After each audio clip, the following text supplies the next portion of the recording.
नमस्कार, Bhilai times uncut में आपका स्वागत है। इस वक्त हम खड़े हैं नेहरू आर्ट गैलरी में और यहाँ पे इंदिरा कला एवं संगीत विश्वविद्यालय के छात्राओं द्वारा प्रदर्शनी लगाई गई है। फाइन आर्ट की पेंटिंग की प्रदर्शनी। लगभग 18 आर्टिस्ट आए हुए हैं और अपनी हुनर का प्रदर्शन कर रहे हैं। इनसे बातचीत करेंगे और जानेंगे कि इनकी पेंटिंग के पीछे क्या छुपा है, क्या कहानी छुपी है।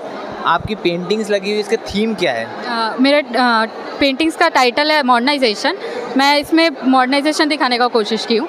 पहले जो गोदना आर्ट होते थे उसका हर चीज़ों का मीनिंग होता था, लेकिन अब वो इलेक्ट्रिसिटी बेस हो गए, तो मैं सॉकेट दिखा के वही दिखाने की कोशिश की हूँ। वो गोदना आर्ट है। हाँ। और सॉकेट के कारण वो इलेक्ट्रिसिटी में कन्वर्ट हो चुका है। वो दिखाने। तो एक ये और ये दोनों आप ही की पेंटिंग्स? ये दोनों मेरी पेंटिंग्स। इस पेंटिंग्स को बनाने के पीछे मेन रीज़न और कितनी मेहनत लगी इसमें? हाँ, मेहनत तो थॉट प्रोसेस बहुत रहता है। वो थिंकिंग जितना हम लोग करते हैं वो बहुत प्रोसेस रहता है, लेकिन सीख रहे हैं बहुत। बैचलर हमारी हुआ है तो उस वजह से हमको बहुत फ्री व्यू रहता है, ज़्यादा मेहनत उतना नहीं लगता, सीख रहे हैं इसलिए। कितना टाइम लगा होगा इस पूरी पेंटिंग को तैयार करने में? ये मुझे 3-4 दिन तो मैं दी होंगी, और थॉट प्रोसेस तो बहुत दिनों का रहता है, मतलब लगभग 1 महीने मेरे को लगते हैं। अगर कोई ये पेंटिंग्स को खरीदना चाहे तो उसके लिए कैसे कांटेक्ट करना पड़ेगा? कांटेक्ट नंबर यहाँ से ले सकते हैं हम लोग के पास से, नेहरू आर्ट गैलरी। जी। ठीक है, इस तरह के और भी आर्टिस्ट आए हुए, लगभग 18 आर्टिस्ट है, और से भी बात करेंगे कि उनका क्या प्रोसेस रहा है। आपका नाम बताइए। दीप्ति ठाकुर। आपकी जो पेंटिंग है इसका थीम क्या है? थीम वुंड्स है, जख्मों पे काम करी हूँ मैं, तो वही दिखाएं। इस पेंटिंग को अगर डिस्क्राइब करना चाहे, किसी को समझाना चाहे, तो किस तरीके से? हम एक ह्यूमन नेचर के ऊपर काम करते हैं। एक ह्यूमन नेचर होता है कि उसको हम कुछ भी, अगर हमारे साथ कुछ घटित होता है, दुर्घटना होता है, तो वो हम लेके चलते हैं। ये ह्यूमन नेचर पे ही आता है। तो अगर हम उसको पॉजिटिव वे पे लेके चलेंगे तो हमारे लाइफ और इजी हो जाएगी। अगर हम उसको नेगेटिव वे पे लेके चलेंगे तो वो हमको बांध के रखती है, हमको खुलने नहीं देती, आगे बढ़ने नहीं देती, बार बार वही चीज़। तो वही मैं अपने पेंटिंग्स में दिखाने की कोशिश की हूँ। फूलों को पॉजिटिव वे के लिए और तारों को नेगेटिव वे के लिए दिखाने की कोशिश कर रही हूँ। ये ह्यूमन बॉडी इसलिए डाली हूँ क्योंकि ह्यूमन नेचर को शो कर रहा है। एक ह्यूमन नेचर का ऐसा होता ही है कि। इस पेंटिंग को तैयार करने में क्या प्रोसेस था और कितना टाइम लग गया?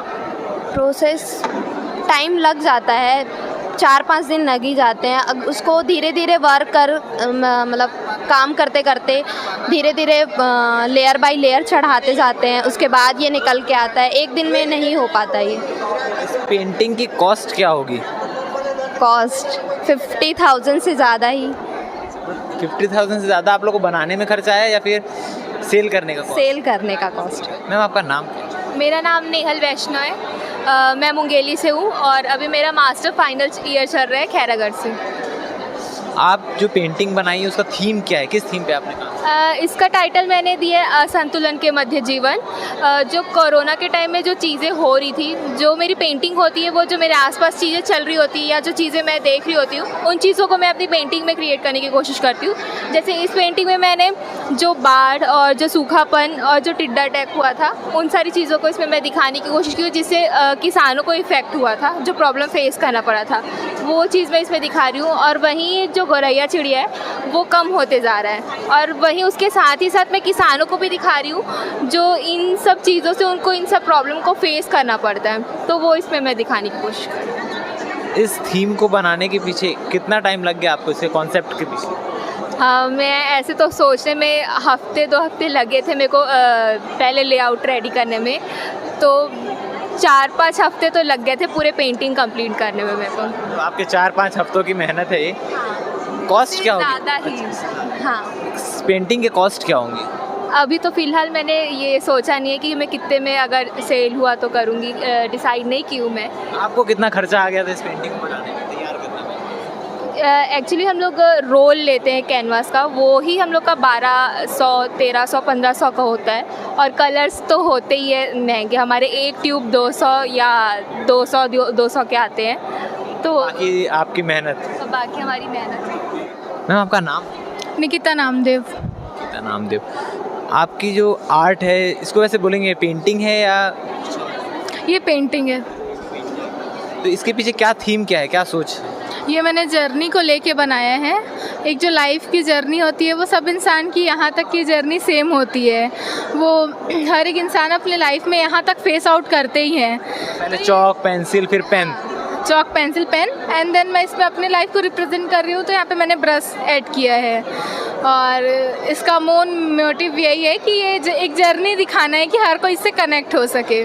और यहाँ तक की जो मैंने जर्नी दिखाई है वो ये है कि आप अगर कुछ गलतियाँ करती, छोटी मोटी मिस्टेक करते हैं तो वो मिट इरेज सा हो सकते हैं, बट जब यहाँ पे आप इस स्टेज में आते हैं तो आपने जो एक बार कर दिया सो कर दिया, वो लाइफ टाइम के लिए हो गया, वो इरेज नहीं होगा। और यहाँ पे एक आर्टिस्ट जब आप बन जाते हैं तो आपको छुपानी आ जाती है। एक आर्टिस्ट हमेशा अपनी वही चीज़ें दिखाता है जो लोग देखते हैं, उसके अंदर का वो कभी देख नहीं पाएंगे जब तक वो नहीं दिखाना चाहेगा। तो ये मेरा कंप्लीट जर्नी है। यही थीम क्यों, जर्नी ही क्यों, कुछ और भी बना सकती थी, इसके पीछे क्या कारण है? इसके पीछे ये कारण है कि मेरा ये रहता है कि अगर पेंटिंग देखने लोग आए हैं तो वो कनेक्ट हो सके, वो अपनी चीज़ें इसमें थोड़ा ढूंढ सकें, उनको पता चले, समझ में आए। ऐसा नहीं कि आए देखे और चले गए, उनको समझ ही नहीं आया अगर मैं यहाँ पे प्रेजेंट नहीं हूँ तो मेरा कोशिश रहता है कि थोड़े सिंपली वे में अपनी चीज़ों को मैं प्रेजेंट करूँ कि लोग कनेक्ट आपके एब्सेंस में भी कम से कम वो थोड़ा बेसिक तो समझ को एंजॉय कर पाए, वो मेरा मेन ये रहता है। ये भी आपका ही आर्ट है, दिखने में एक बहुत साधारण सा है, लेकिन बोलते हैं कि आर्टिस्ट के आर्ट के पीछे बहुत सारी गहराइयाँ छुपी होती हैं। इसके पीछे का क्या कारण है? ये मैंने चाइल्डहुड आर्ट पे लेके किया है। चाइल्डहुड आर्ट एक ऐसा है कि अगर घर में बच्चे कर रहे होते तो हम उसको इग्नोर कर देते कि बच्चे हैं, कुछ भी बना रहे हैं, ठीक है बना दिए, बट वो बहुत प्योर आर्ट होता है। जब एक आर्टिस्ट अपनी पूरी जर्नी क्रॉस करता है तो वो इसी स्टेज में आके रुकता है, मतलब स्टार्टिंग यही होता है उसका और एंड भी यही होता है।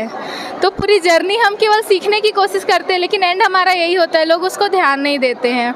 एंड सेकंड थॉट ये है मेरा इससे कि अगर आज के डेट में ऐसा है कि हर आदमी स्ट्रेस से गुजर रहा है, तो मेरा मोटिव ये रहता है कि अगर मेरे पेंटिंग के सामने कोई बंदा अगर खड़े होकर देख रहा है तो उनको 2 मिनट की हैप्पीनेस या खुशी मिल सके, मतलब उनको देख के याद आए कि हाँ ये हम भी बनाया करते थे, ये हमारी ड्राइंग है। तो वो कनेक्टिविटी मैं चाहती हूँ कि वो लोग अब कनेक्ट हो सके मेरी पेंटिंग से। ये पेंटिंग उल्टी लगी है कि लगाई गई है? ये उल्टी लगाई गई है। वो उल्टा लगाने का रीज़न ये था कि अगर कोई खड़ा है मेरी पेंटिंग्स के पास तो वो बस देख के जा रहा है कि उससे थोड़ा अपने आप को कनेक्ट करने की कोशिश कर रहा है।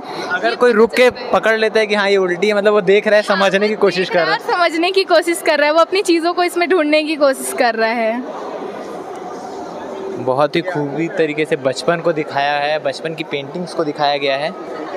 और भी आर्टिस्ट है जो अलग अलग तरीके से अपने सोच को दिखाने के लिए रिप्रेजेंट करने की कोशिश कर रहे हैं। मेरा नाम शिवानंद गंधर्व है। सारे लोग, कई लोगों की हमने पेंटिंग देखी, कोई ना कोई थीम पे है। आपकी पेंटिंग किस थीम पे बनी हुई है?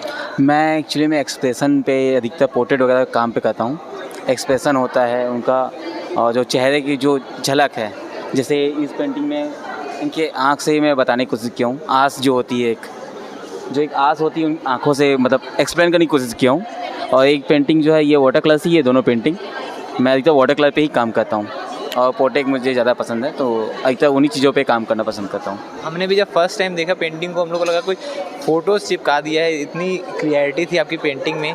तो आपको ये, क्योंकि पोर्ट्रेट बनाना एक अलग ही आर्ट होता है और अलग मेहनत लगती है उसमें, आपको ये तैयार करने में कितना टाइम लगा होगा? मेरे को एक पेंटिंग तैयार करने में सिर्फ 2 दिन लगा जी। इतने एक्सपर्ट हो चुके हैं अभी तक? हाँ, कोशिश करता हूँ सर कि और थोड़ा जल्दी बना सकूँ, ऐसे कोशिश करता हूँ मैं अपने तरफ से। इस पेंटिंग की कॉस्ट क्या रखी हुई है? कॉस्ट मतलब प्राइस अभी तो ऐसा कुछ प्राइस के लिए नाम से इसको नहीं लगाया गया है, बट अगर प्राइस अगर पूछा जाए कोई अगर, तो उसको अलग से कोई इंटरेस्टेड हो उसको बताया जा सकता है। ऐसा पोर्ट्रेट भी है, देखने में हूबहू फ़ोटो जैसा दिखता है, मगर फ़ोटो नहीं, ये पेंटिंग है। मैम आपका नाम क्या है? मेरा नाम प्राची जैन है और मैं बालाघाट मध्य प्रदेश से हूँ। आपकी पेंटिंग कुछ यूनिक सी दिख रही है, मोबाइल भी है, टिफ़िन भी है, क्या है इसका थीम क्या है? ये पेंटिंग लेज़ीनेस पे बेस्ड है, आलस। जैसे कि स्नेल होता है वो काफ़ी स्लो होता है, उसी प्रकार से आज हम यंगस्टर्स की हालत हो गई है कि जैसे हम हॉस्टल में रहते हैं, हमारा टिफ़िन आता है वो बहुत देर तक पड़ा रहता है, हम खाते नहीं हैं। और ये जो सीटी है वो मैंने प्रेशर को इंडिकेट करने के लिए बनाई है। तो चाहे हमें काम का प्रेशर हो या फिर पढ़ाई का, पर अगर हम एक बार फ़ोन में लग जाते हैं तो बाकी सारी चीज़ें छूट जाती हैं। इस थीम को बनाने में, वैसे तो ये एक नॉर्मल रोज़मर्रा की चीज़ है, लेकिन इस थीम को बनाने में आपको कितना टाइम लगा? ये थिंकिंग प्रोसेस बहुत ज़्यादा लगी। बनाया तो मैंने इसे 15 दिन में है, लेकिन सोच हर बार बदलती गई। काफ़ी चीज़ें जो मैंने सोची नहीं थी वो भी इसमें ऐड होती गई। लेजीनेस की बात करो तो बहुत सारी चीज़ें ऐड होती चली हाँ, क्योंकि मैं खुद उस टाइम पे लेजीनेस को एक्सपीरियंस कर रही थी, तो कम से कम 2 महीने मुझे उसको एक्सपीरियंस करने में लगे और ये फिर मैंने बनाया। अगर मैं डेज काउंट करूँ सिर्फ पेंट करने के तो वो 15 दिन का है, लेकिन सोचने का और टाइम देने का जो ड्यूरेशन है वो 2 महीने। अगर इस पेंटिंग की कॉस्टिंग की जाए, कोई इसको ख़रीदना चाहे तो क्या कॉस्ट रखेंगे आप? अप्रॉक्स 80,000। अप्रॉक्स 80,000। इस पेंटिंग के पीछे इनकी सोच है, इनकी मेहनत है, तो ये कीमत इनकी पेंटिंग की नहीं, इस पेंटिंग के पीछे छुपे मेहनत की है, छुपे सोच की है। खैरागढ़ विश्वविद्यालय के आर्टिस्टों द्वारा बहुत लाजवाब तरीके से पेंटिंग तैयार की गई है। इसे देखने बहुत सारे लोग आ रहे हैं। 21 तारीख से 23 तारीख तक का ये आयोजन था, ये प्रदर्शनी थी, लेकिन लोगों की रुचि, लोगों के इंटरेस्ट को देखते हुए इसका दिन और बढ़ा दिया गया, यानी 24 तारीख। इस तरह के और भी खबरों के लिए और भी अपडेट्स के लिए बने रहिए भिलाई टाइम्स अनकट के साथ। धन्यवाद।